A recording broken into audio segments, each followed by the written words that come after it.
Sharing this moment together is what I hoped for. Sang una ko ikaw nga nakita, naglaom ako nga nagtalang ako, kag nakasulod sa isa ka matahom nga dalagkuhan.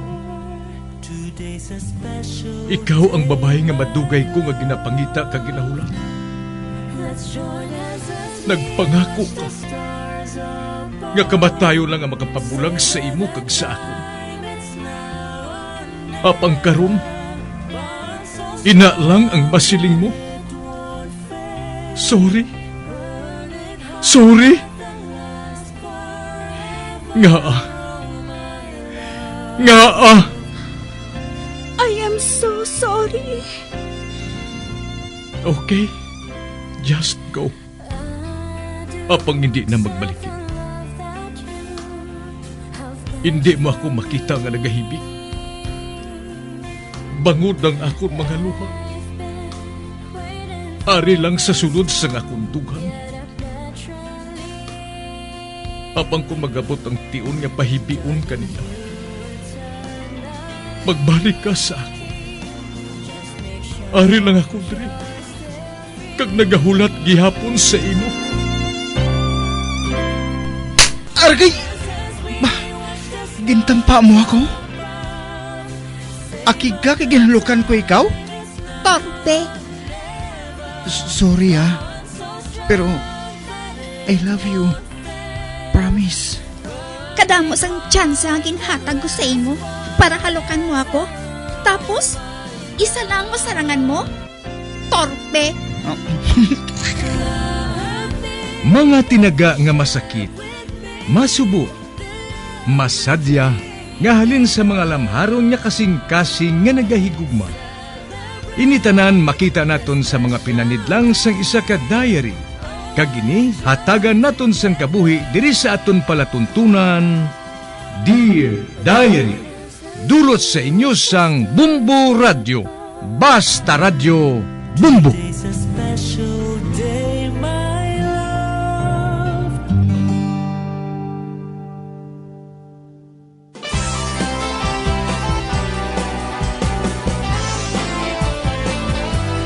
Kagkaron sa kasugpon sang sulat nga ginpadala sa aton diri sa palatuntunan, Dear Diary.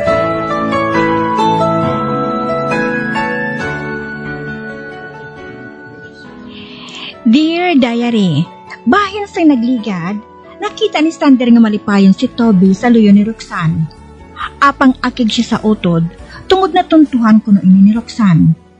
Kag nagainit man ang ulo niya magpanumdum nga si Toby, among kaupod ni Roxanne kada gabi, kag amo ang nagahako sa iya. Samtang, isa ka tuig nang nagligad, sugod sang ginbulong si Tina sang iya bag-o nga doktor.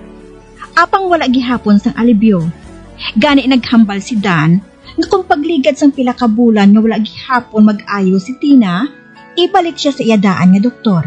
Sa pagpadayon ko pagid.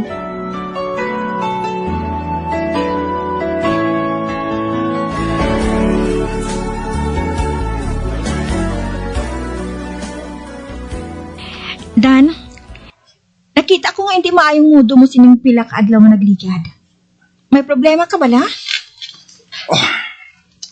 Si Amanda. Nagsulat naman siya sa akon. Kag hindi na siya kuno makahulat kung saan kami makatapos ang desisyon namin. Kung madugay pa kuno kami, ibaligya na niyang i-share sa ibang tao. Nakasigilanan bala siya kay Toby? Oo. Nagsiling si Toby. Nga hindi siya maghatag sang iya pamatod. Maminsar pa kuno siya. Kag si Sander, anong iya ginsiling? Nagbaisay kami. Ginpasibangdan niya ako. Do pareho ba na? Nga nadakpan niya ako, ginkawat ko ang iya kwarta. Nagsiling siya nga may offer sila nga hindi naton sarang mabalibaran. Makailinit siya. Ginkuha niya ang iya palanublion. Kag pagkatapos, ginhaboy lang niya sa basura. Ay, oo gali. Sana mapauli si Toby halin sa France. Mapauli siya kung lapit na lang ang Christmas. Pero bisan magpauli siya, wala man gihapon sa mata mo. Tungod, hindi siya gihapon magpauli sa balay. Ha? Nga man. 2 ka adlaw na nga na ospital siya. Kag sugod sa gindala siya dito ni Roxanne. Naglala na gid ang iyang pagkat. Amo gali. Bisitahan ko anay si Tubi. Madali lang ako.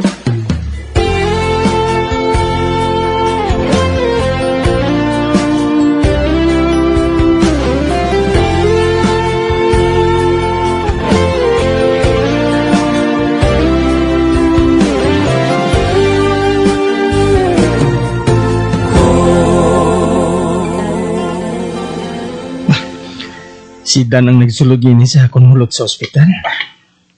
Oh, naglaom ako nga maabtan ko ikaw nga nagalakat-lakat pagkanto sa koridor sa ospital. Bungod ready ka na nga magpauli, boss. Hindi pa. Nagapahuway lang ako. Toby, nagniwang ka na gid. Bangod sa pulmonya nimo. Ikaw, wala ka bala makaagis ini? Wala pa. Of course. Ikaw ang tao nga mabuhi sa sulod sang isa kagatos katuig. Mayo perming lawas mo. Bisan makaisa. Wala ko makabati nga nagmasakit ka.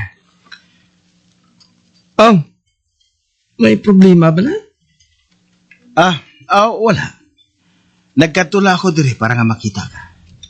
Pero nakita ko sa nawang mo nga may problema ka. Maabti kagid matuod magkilatis, Toby. Nag-away kami kainan ni Sander sa ngaga. Ang kabangdanan, amang business consortium. Kaya nga akong utod nga si Amanda. Naghatag sa akon sa ultimatum si Amanda. Ini ko pagdalon ining problema nga ini. Kung nakahibula ako nga okay ka na. Wala sang kaso. Gusto ka makaibalo kung diin ako nga side? Oo, Toby. Nakahibalo ka gid. Ngayon foreign offer makahatag sa aton sang problema. Apang gusto ko lang makahibalo kung diin ka nagadamping. Ako? Basta may mabilin na nga jutay sa talon para sa akon. Pag sa akon kabayo, okay na ina sa akon. Pero kung magboto ako upod kay Sander, ba't yagon ini ni Daddy? Kag masakitan siya. Hindi man ako makahangop kung ano na ang nagakatabo kay Sander. Nagsiling ako kay Barbara nga nasulay si Sander sa dako nga offer. Dako nga kwarta. Kag hindi man ako makahangop kung nga ang imo amay wala man nagapahilamon. Daw pareho bala nga wala sang pulos para sa iya ang talon? Nagsala ka, Dan. Hindi siya maluyag nga madulang talon nga linibo na katuig ang ginapanag-iyahan sa mga santuban. Apang nga wala niya ini ginambal. Wala ko makaibalo. Amo ka man, Tubi. Wala ka man sa ginahambal. Tubi. May mo bala akong makaibalo kung nga. Bangod mas mahapos kung hindi ako ma-involve. Agod nga makatrabaho ako sa husto. Luyag ko nga magpangabuhi sa malinong upod kay Daddy. Kag pabayaan ka mo nga maghimo sang inyo gusto nga matabo sa ato negosyo. Wala ko naghandom sang kun ano pa. Tumana sa akon nga makalibot sa bugos nga kalibutan sang makaisa o kun makaduha. Tumana sa akon ang bag-o nga mga libro kag mga bisti. Apang lain na subong. Ari na sa akon si Roxanne. Kag subong, involvado na ako. Kagsubong nga mga tinion, mahimo na ako nga makahambal. Upod ako sa imo, Dan. Mabuto ako upod sa imo. Awayon naton ini kung kinahanglan. Tubi? Ho. Awayo naton ini kung kinahanglan. Abi mo, nalipay gid ako. Nalipay ako karon nga nakahibalo ako. Kung diin ka nagadampik.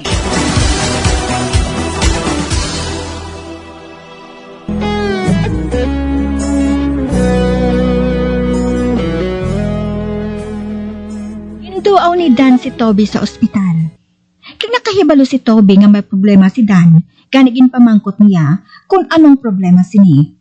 Ginsugid ni Dan kay Toby ang problema niya bahin kay Amanda. Kaganda ko nga offer nga kwarta kay Sander para ibaligya ang bahin sang talon. Kag nalipay si Dan sa nabatian niya kay Toby nga nagadampig ini sa iya. Sa pagpadayon ko pagid.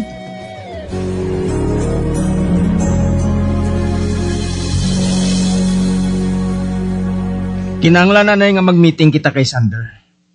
Agod mahambalan ang madason nga tikang. Wala na bala ka mo naghambalan na isubong? Hindi na kami mga bata. Kinahanglan gid nga makahambalan na kita. Business ini. Maka-meeting kita sa imo balay kung mag-aayo ka na. Sa madason nga simana, Dan, bin-x-rayhan nilang akon baga. Kag nakita nilang bukol sa akon lungs sa tuo nga bahin. Gani naghimo sila sang open biopsy.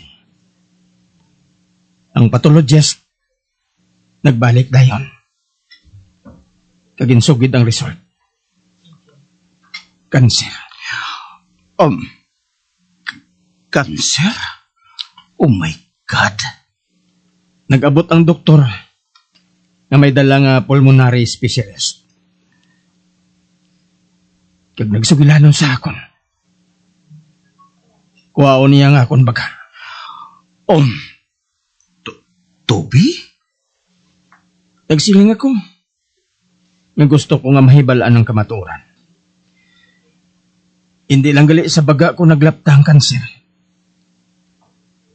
Kundi sa bugos ko ng alawas. Hindi ka na magambal sa kamo sina, Toby.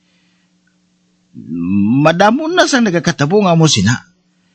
Nga sa aton pagtumtum, wala na sang paglaom. Apang nagsala gali kita. Bangod, madamo pa sang posibilidad nga mag-ayo ka. Amo kagidan. Optimist ka. Para sa imo, ang tanan may paglaom. May mahimo bala ko sa imo subong? Maabot si Roxanne sa hindi madugay. Hindi ka magsugid sa iya sang bisan ano, ha? Duya ko nga, duha lang kami kung magsugid ako sa iya sang butangin. Hindi ako maghambal sang bisan ano? Sugiri gali ako. Kamusta si Tina? Namiss ko na siya sining nagligad niya si Mana. Maayo man siya. Kaupo niya si Barbara kung magsakay sa iya kabayo. Nakaibalo ako. Nga malipay siya kung magkaupod kami nga nagapangabayo. Balangga ko kitang bata ngayon na. Sa tiyon nga mag-ayo na ako, dalon ko siya sa akong ginapatindog nga cottage. Kita mo? Wala pa gani nagapati na ako sa imudan. Nga may paglahom pa ako nga mabuhi.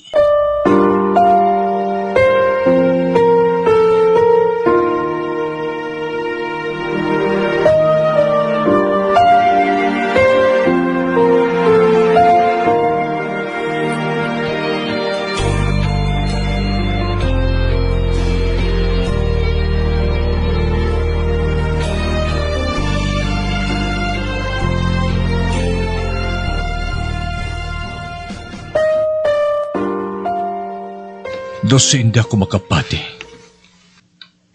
Kasi tubi na ining ginatamdan ko. Samtang nagahigdas siya sa kama sa ospital ngayon. Oh. Daw isa na lang siya kabandol. Samtang ang iyalawas. Natakdan sa mga tubo na sari-sari lang. Sa pananaw ko, doon nagakupos na si Tubi. Daw sa nagagamay siya. Kagano nga ako mapaabot sa tao. Nga bago lang makuhaan sang paga. Oh, nagbuklat ang iyang mga mata. Kagintudlo niyang tubo nga nagtakod sa ibaba. Sir? Sorry ha. Hindi pwede makuha ang tubo nga ara sa imo baba eh. After 24 hours, pwede na mahimo nga mahukas ang tubo nga ara sa imo baba. Kag pwede ka na makahambal. Miss, thank you ha. Roxanne, wala gid ako makahibalo nga nagabot ka na. Hindi ako maluyag nga makibot si Tubi. Oh, katahong sa iyo. Malayo siya kaayo kay Roxanne. Nga nakilala ko sa una. Subong, isa na sa kasusyal nga babae.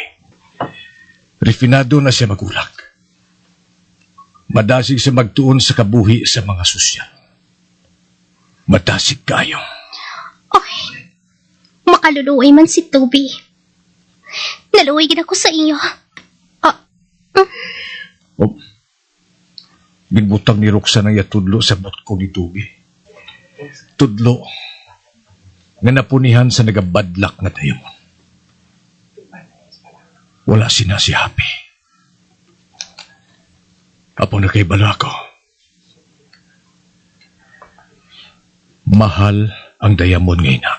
Mahal kayo. Oy, Tubi. Daw 10 pounds gid ang nadula sa imo.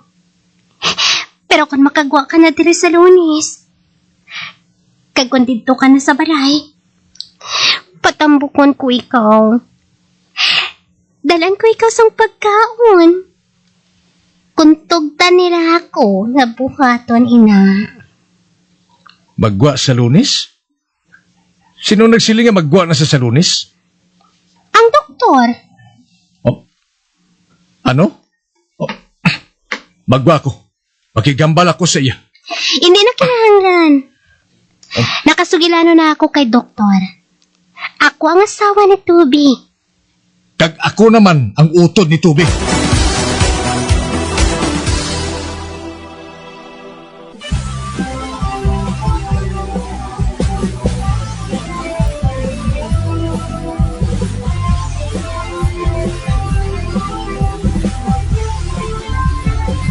Mga abyan, sunda sa pagbamati, ang kasugpon sang sulat, naging padala diri sa aton palatuntunan, Dear Diary.